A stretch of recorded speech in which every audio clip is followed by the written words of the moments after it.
Okay guys, ito tayo sa second floor. Hindi ko maintindihan yung ayos ng bahay na to, Bino. Ito na pinaka-entrance na dapat. Oh, meron din dito. Nakakatakot, baka biglang may ahas. Ayan yung bahay, oh. Yung mga kapitbahay nila rito. Ito nga, entrance mo. Ayan siguro yung pinaka-entrance niyan. Kumbaga ito yung pinaka first floor niya. So, kasi pag galing ka rito, pag nilinisan kasi to sa ayan, ayun yung pinaka-entrance niya. Kasi balak siguro dito garahe yan. Gagawing garahe. No? Yun yung pinaka-garahe niya siguro.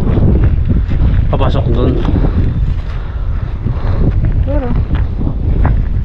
Garahe niya siguro. Ganda pa naman sana ko natapos ako nagtuloy-tuloy lang, no?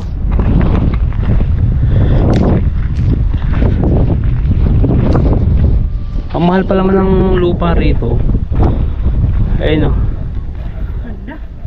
Napakaganda. Ang laki, no? Malaki yan. Siguro ang estimate ko dyan mga ano yan, 400, no?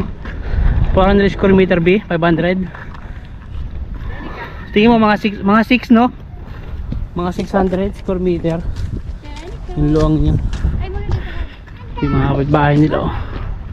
Marami na rin mga bahay dito katabi. Ito nga lang na iba. Kasi nga nasira siya ng bagyo. Masyado matarik lang yung karsada niya pababa.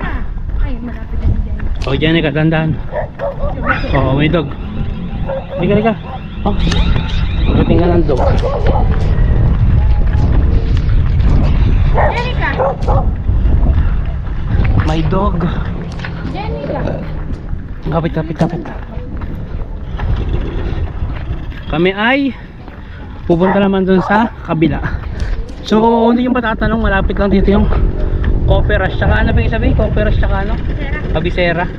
So, malapit lang dito yung dalawang restaurant na yun.